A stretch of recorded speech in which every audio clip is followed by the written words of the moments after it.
Mina is a good girl. Meena একজন ভালো মেয়ে। She is a very good student. সে একজন খুবই ভালো ছাত্রী। She is 9 years old. তার বয়স 9 বছর। Meena has a younger brother. মিনার একজন ইয়াঙ্গার ব্রাদার আছে। ইয়াঙ্গার মানে ছোট, ব্রাদার মানে ভাই, ছোট ভাই। Meena has a younger brother. মিনার একজন ছোট ভাই আছে। Her brother's name is Raju. তার ভাইয়ের নাম রাজু।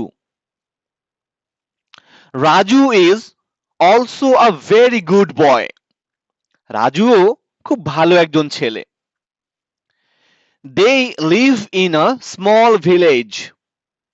তারা একটা ছোট্ট গ্রামে থাকে। Mina has 5 green apples. মিনার 5টা গ্রিন অ্যাপেল আছে, সবুজ রঙের অ্যাপেল আছে। And Raju has 4 red apples. রাজুর কাছে 4টা রেড অ্যাপেল আছে, লাল রঙের অ্যাপেল আছে। So how many apples do they have in total? How many apples do they have in total? যে তাদের কাছে সব মিলে, ইন টোটাল মানে সবগুলো একসাথে করে, মিনার অ্যাপেল, রাজুর অ্যাপেল, সবগুলো একসাথে করে তাদের কাছে কতগুলো অ্যাপেল আছে। ওকে, আমি তোমাদের সুবিধার জন্য যেন বাসায় আপনারা বোঝাতে পারেন, এদিক থেকে একবার পড়িয়ে দিচ্ছি ছবিটা দেখিয়ে। Meena is a good girl. Meena একজন ভালো মেয়ে। She is a very good student. সে একজন খুব ভালো শিক্ষার্থী। She is 9 years old. তার বয়স 9 বছর। Meena has a younger brother.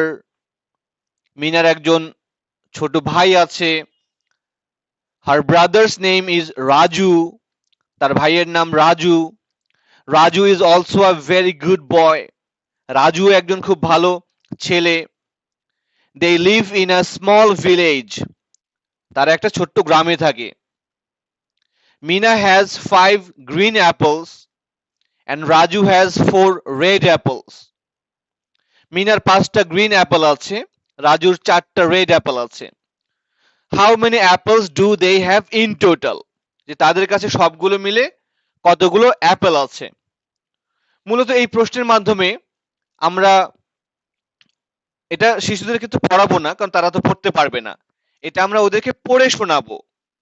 এটা যদি আমরা ওদেরকে পড়ে শোনাই, তাহলে এটা শুনে তাদের ইংরেজি শোনার ক্ষমতা বাড়বে, ইংরেজি বোঝার ক্ষমতা বাড়বে। ইংরেজি তো একটা ভাষা।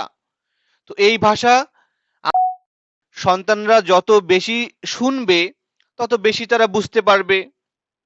এই যে ওয়ার্ড মিনিং, ভোকাবুলারি, সেন্টেন্সের গঠন, এগুলো তারা সহজে বুঝতে পারবে কিন্তু শুনে শুনে। কারণ বাংলা যখন একটা শিশু শিখেছে, আমাদের সন্তানরা বাংলা শিখেছে বা আমরাও বাংলা শিখেছি শিশু বয়সে, তখন কিন্তু আমরা বই পড়ে বাংলা বলতে শিখিনি। আমাদের কোনো টিউটর ছিল না বা স্কুল ছিল না বাংলা শেখানোর জন্য। একটা শিশু বাংলা শিখেছে তার চারপাশ থেকে শুনে শুনে। প্রথমে অনেকদিন শুনেছে, 1 বছর 2 বছর শুনেছে, শুনে আস্তে আস্তে তারা বুঝেছে, তারপর বলেছে।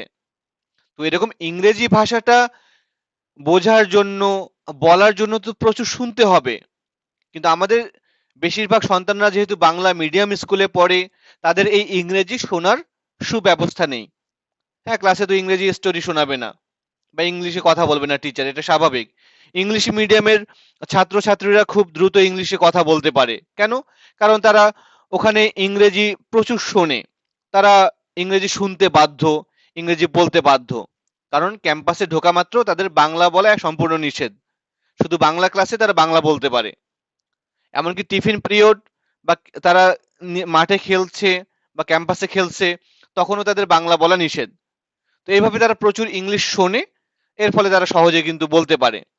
তো এই জন্য আমাদের সন্তানদেরকে আমরা ইংরেজি শোনানোর ব্যবস্থা করব।